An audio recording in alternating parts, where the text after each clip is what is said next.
ఓం శాంతి. ఓం నమ శివాయ.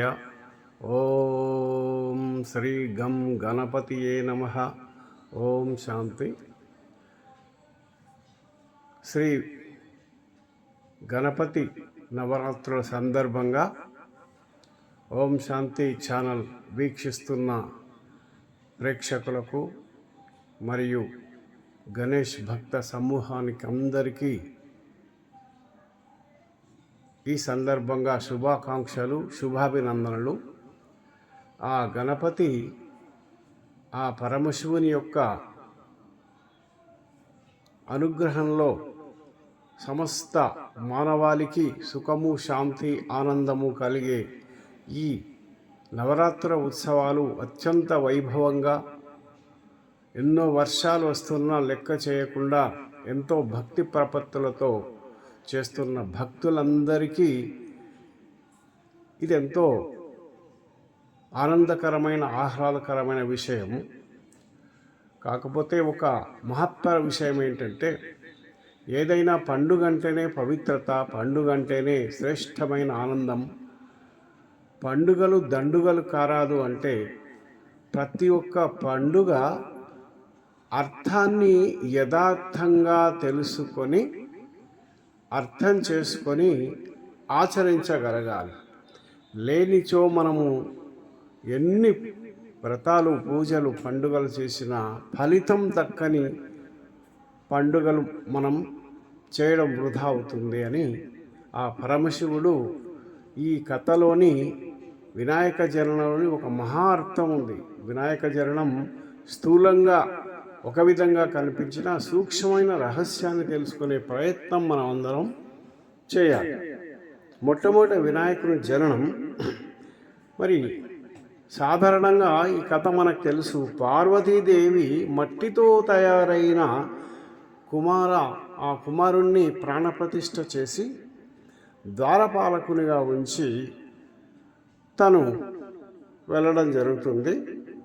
అప్పుడు ఆ పరమశివుడు ద్వారపాలకునిగా ఉన్న ఆ కుమారుని చూసి లోపలి వెళ్ళడానికి ప్రయత్నం చేయగా, ఆ మట్టితో తయారైన ఆ మానసపుత్రుడు తండ్రి పరమశివుణ్ణి గ్రహించలేని స్థితిలో అతన్ని ప్రతిఘటించి అవహేళన చేసిన ఫలితంగా ఆ పరమశివుడు అతని శిరస్సును తొలగించడం అనేది ఇక్కడ ఒక మహా పరమార్థం ఉంది.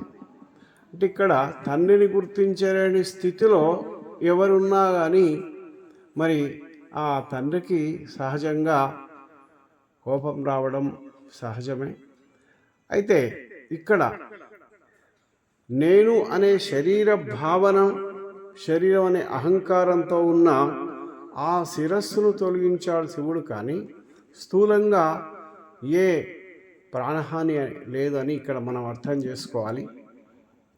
ప్రస్తుత కలియుగ అంతిమ సమయంలో భగవంతుడు ధర్మగ్లాని, కర్మగ్లాని అనుసరించి ఈ విశ్వ పరివర్తనార్థం స్వయంగా ఆ పరమశివుడే దివి నుంచి భూకి, మరి భూమి నుంచి దివికి ప్రవేశించి మానవులను చైతన్య జ్ఞాన దేవతలుగా తయారు చేసే ప్రక్రియలో భాగంగా మరి అతని యొక్క పరిచయం, అతని యొక్క వాస్తవాన్ని పరిచయం లేక కేవలం మనము వేల సంవత్సరాలుగా పూజా ఫలాన్ని అందుకోలేకపోతున్నామని ఇక్కడ గణపతి యొక్క జనన రహస్యంలో మనం మొట్టమొదట తెలుసుకోవాలి. మొదట తాను నేను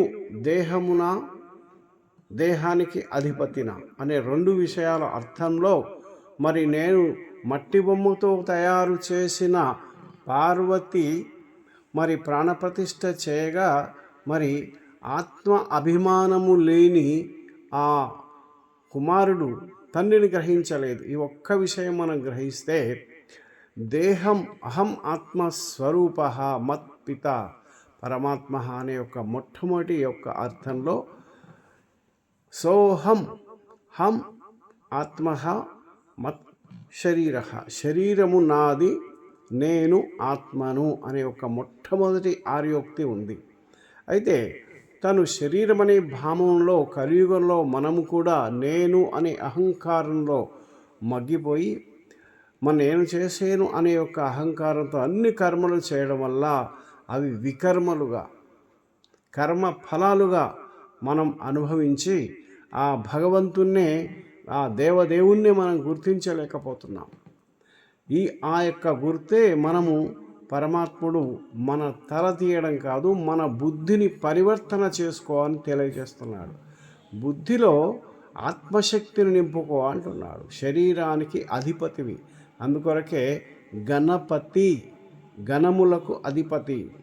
అయితే మరి ఈ కర్మేంద్రియాలు, ఈ జ్ఞానేంద్రియాలు అనే గణములను శరీరం అనే క్షేత్రంలో ఈ గణములకు అధిపతి కావాలి. కానీ మనము ఈ గణములకు బానిసై శరీరాన్ని కలియుగ ప్రభావం చేత కర్మేంద్రియాలకు జ్ఞానేంద్రియాలకు వశమై మరి ఈ విషయ వికారపు విష వలయంలో చిక్కుకొని త్రాహి త్రాహి అని అరిస్తేనే ఆ పరాత్పరుడు, ఆ భగవంతుడు మన మొర ఆలకించి మరి మనకి జ్ఞానాంజనం ఇస్తున్నాడు, జ్ఞాన శ్రవణం చేస్తున్నాడు. అందుకే ఈ శ్రావణ మాసంలో మనము ఈ వినాయకుని యొక్క పూజలు చేయడంలో పరమార్థం ఏంటంటే మనల్ని మనం తెలుసుకునే ప్రయత్నం చేయడం. ఈ ప్రయత్నం చేయడంలో ఒక పుణ్య పురుషార్థం, నేను ఒక ఆత్మశక్తిని అనే ఒక మొట్టమొదటి భావాన్ని మనం గ్రహిద్దాం. అయితే పరమశివుడు ఆ మట్టి బుర్రలో, మట్టి యొక్క బొమ్మలో ఉండే ఆ యొక్క బొమ్మలో ఉండే శక్తిని ఏదైతే ఆ మట్టి శక్తిని తొలగించి ఆత్మశక్తిని ప్రతిష్ఠించే ఒక మహాకార్యం చేశాడు.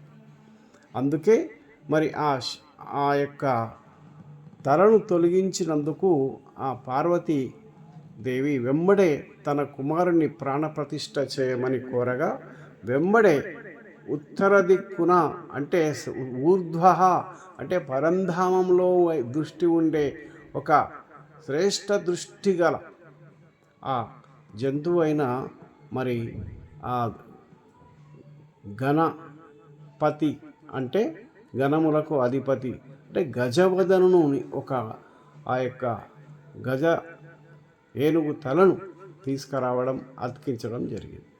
ఇక్కడ ఏనుగు తల ఎందుకు అతికించడం అంటే సూక్ష్మ బుద్ధి, సూక్ష్మ దృష్టి, సూక్ష్మ శక్తి గల ఆ యొక్క ఏనుగు పరమార్థాన్ని మనకు అక్కడ అర్థం చేయడం చాలా ముదావహం, మనం అర్థం చేసుకోవాలి.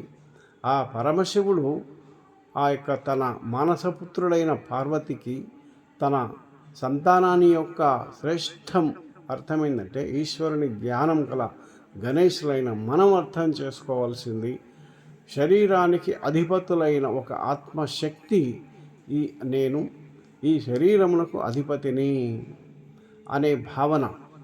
ఏ విధంగా అయితే వినాయకుని కళ్ళు సూక్ష్మంగా ఉంటాయి, కళ్ళు చిన్నవిగా ఉంటాయి, సూక్ష్మ పరిశీలన ఉంటాయి, చెవులు పెద్దగా ఉంటాయి, శ్రవణయతీత అన్నట్టు ఎంతగా మనము జ్ఞానశ్రవణం చేస్తామో అంత శక్తి కలిగి ఉంటాం. నోరు చిన్నగా మధురంగా ప్రేమగా మరియు తక్కువగా మాట్లాడే ఆ విధానం మనకు నోరుకి ఇచ్చింది. మరి తొండం అంటే అనేక చెట్లను వేళ్లతో పెకిలించినట్లుగా మనం అనేక సమస్యలను కూడా భగవంతుని యొక్క శక్తిని గ్రహించి మనము తొలగించుకోగలగాలి. అదే మాదిరిగా మరి వినాయకునికి పెద్ద నుదురు దూయించడం అంటే అనేక విశాలమైన మెదడును కలిగిన భావం మనకిక్కడ లభిస్తాం. ఈ మాదిరిగా మరి తొండంలో, కన్నుల్లో, నోరులో అనేక రకాలైన పరమార్థాలు గ్రహించిన ఆ వినాయకుని యొక్క పూజలో మనము ఈరోజు మొట్టమొదటి రోజు గ్రహించవలసిన ఒకే ఒక నిశ్చయం ఆత్మనిశ్చయం.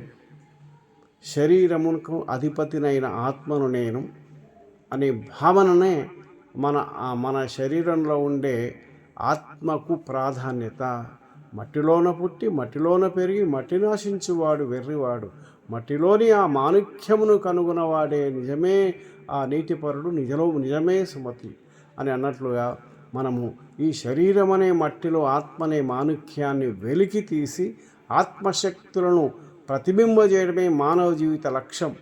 ఈరోజు చంద్రమండలం కాదు, ఇంకా సూర్యమండలంకు వెళ్ళే ప్రయత్నాలు మానవుడు భౌతిక శక్తితో ప్రయత్నం చేస్తున్నాడు. కానీ 6 అడుగుల దేహంలో మరి నేను ఆత్మను అనే యొక్క పరమసత్యాన్ని ఎందుకు గ్రహించలేకపోతున్నాడు? ఇదే కలియుగ మాయ. కలియుగంలో నేను దేహము అనే భావన అనేక జన్మాంతరాలుగా మరి మానవునికి కలుషితమైన బుద్ధికి తొలగింపజేసే మొదటి ప్రక్రియనే ఆ పరమశివుడు ఆ శిరస్సును తొలగించడం. ఇప్పుడు శిరస్సును కాదు, మన బుద్ధిని పరివర్తన చేసుకునే మొట్టమొదటి ప్రక్రియ ఈరోజు మనం నేర్చుకుంటున్నాం. అదే అహం ఆత్మస్వరూప. నేను ఒక ఆత్మను, ఇది నా శరీరమునకు నేను అధిపతిని. ఈ కర్మేంద్రియాలు, ఈ జ్ఞానేంద్రియాలకు నేను అధిపతిని. కళ్ళతో ఏది చూసినా పవిత్ర దృష్టితో చూస్తాను, చెవులతో ఏది విన్నా శ్రేష్టమైన జ్ఞానాన్ని గ్రహిస్తాను, నోటితో మధురంగా ప్రేమగా ఆత్మీయంగా మాట్లాడతాను అనే యొక్క ఈ కర్మేంద్రియాలను, ఈ జ్ఞానేంద్రియాలను శ్రేష్టమైన ఉన్నత స్థితిలోకి ఎవరైతే తీసుకెళ్తారో ఆ మానవుడే మాధవుడుగా పరివర్తన అవుతారని ఆ పరమశివుడు మనకు మొట్టమొదటి ఆత్మనిశ్చయంతో ఆ గణేశుని యొక్క జనన వృత్తాంతంతో మనకు తెలియచేశాడు. దీనినే మనము భగవద్గీతలో మొదటి పాఠం మాదిరిగా ఈ గణేష్ నవరాత్రుల్లో మొదటి యొక్క నిశ్చయం ఆత్మనిశ్చయంగా భావించుకొని ప్రతి ఒక్కరం ఇదే పాఠాన్ని ఉదయము, రాత్రి, సాయంత్రము భోజనం చేసే సమయంలో కూడా జ్ఞాపకం చేసుకుందాం. ఇలా అహం ఆత్మస్వరూపః, అహం ఆత్మస్వరూపః. నేను ఒక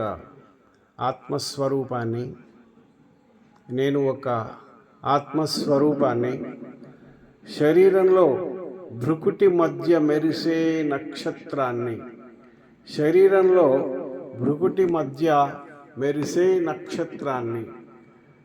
నేను శరీరమునకు అధిపతిని. ఈ శరీరంలోని కర్మేంద్రియాలకు నేను అధిపతిని.